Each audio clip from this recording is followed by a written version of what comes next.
एक प्रखर वक्ता, एक मिलनसार नेता, एक ओजस्वी व्यक्तित्व देश ने खो दिया है। सुषमा स्वराज के 45 साल के राजनीतिक सफर का मंगलवार को अंत हो गया। नेता विपक्ष हो या फिर विदेश मंत्री सुषमा स्वराज, उन्होंने हमेशा आकर्षण चुराया। सुषमा स्वराज भारतीय राजनीति का एक ऐसा नाम जिसकी प्रशंसा उनकी पार्टी ही नहीं बल्कि बाकी दलों के नेता भी करते हैं। उनके निधन की खबर ने हर किसी को हिलाकर रख दिया है। 3 तस्वीरें आपके सामने हैं। उनके अंतिम दर्शन के लिए लगातार नेताओं के पहुंचने का सिलसिला जारी है। बीएसपी अध्यक्ष मायावती सुबह उनके अंतिम दर्शन करने के लिए पहुंची और उन्होंने कहा कि उनकी पार्टी जो है वो बेहद दुखी है। ये एक अपूर्णीय क्षति है जिसे कभी पूरा नहीं किया जा सकता। हर आंख इस दौरान नम नजर आ रही है।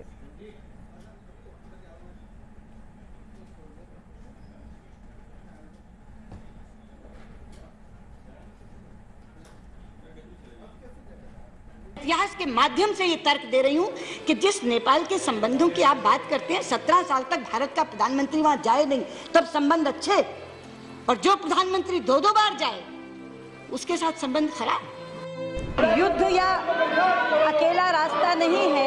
जब हम लोगों ने बैठकर नई पहल की है कि हम बातचीत के रास्ते से इस मसले को सुलझाएंगे कि वो कश्मीर हमारा है, जो कश्मीर हमारा है वो सारे का सारा है। हिंदुस्तान की एक मशहूर आवाज खामोश हो गई। अनंत यात्रा पर चला गया भारतीय राजनीति का एक ओजस्वी चेहरा। आज हर आंख नम है, हर दिल में गम है। सबको रुलाकर सुषमा स्वराज चली गई। हम दोनों की दोस्ती तो बहुत ही थी। मेरे से उम्र में छोटी थी लेकिन कर्तृत्व में बहुत बड़ी थी सुषमा जी, जिन्होंने देश और विदेश में पार्टी के लिए, देश के लिए अनेक गौरव लाई है। उनका निधन का दुखद समाचार पाकर के पूरा राष्ट्र मर्माहत हो गया है। अकल्पनीय है, कल्पना अभी भी कर नहीं पा रहे हैं, लेकिन जो क्षति हुई है केवल भारतीय जनता पार्टी की नहीं, देश की हुई है। देश का नुकसान है, पार्टी का नुकसान है और व्यक्तिगत रूप से मेरा भी बहुत बड़ा नुकसान है। सुषमा जी भारतीय राजनीति में ऐसी एक महिला थी कि उन्होंने चाल चलन, व्यवहार और चरित्र से एक आदर्श भारतीय नारी की प्रतिमा भारतीय राजनीति में दी। सुषमा स्वराज के निधन की खबर जैसे ही आई, हर कोई स्तब्ध रह गया। किसी को मानो यकीन ही नहीं हुआ कि सुषमा स्वराज सबको पीछे छोड़ अंतिम सफर पर निकल चुकी हैं। पूरा देश जम्मू कश्मीर के ऐतिहासिक फैसले का गवाह बन रहा था। सुषमा स्वराज ने भी इतिहास को बनते देखा और जैसे ही बिल पर लोकसभा की मोहर लगी, सुषमा स्वराज ने ट्वीट किया। सुषमा स्वराज ने शाम 7:15 बजे एक ट्वीट किया जिसमें उन्होंने कश्मीर पर सरकार के फैसले पर पीएम मोदी को बधाई दी। उन्होंने लिखा, प्रधानमंत्री जी, आपका हार्दिक अभिनंदन। मैं अपने जीवन में इस दिन को देखने की प्रतीक्षा कर रही थी। सुषमा स्वराज का यही वो ट्वीट है, यही वो अल्फाज हैं जो आखिरी बन गए, क्योंकि इसी के बाद एक ऐसी खबर आई जिसने पूरे देश को झकझोर दिया।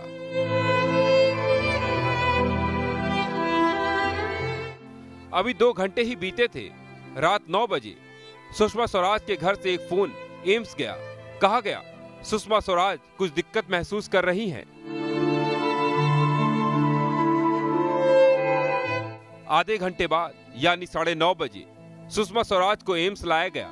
बताया गया उन्हें दिल का दौरा पड़ा है और डॉक्टर्स की टीम उनके इलाज में लगी है। ये खबर जैसे ही सामने आई, हर कोई सकते में पड़ गया।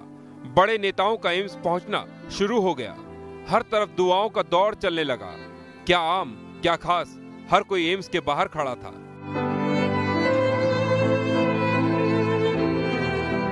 बताया जा रहा है 70 से 80 मिनट तक एम्स के डॉक्टर्स ने सुषमा स्वराज को बचाने की हर मुमकिन कोशिश की, लेकिन उन्हें बचाया नहीं जा सका। रात 10:50 पर उनके निधन की खबर आई जिसने हर किसी को रुला दिया।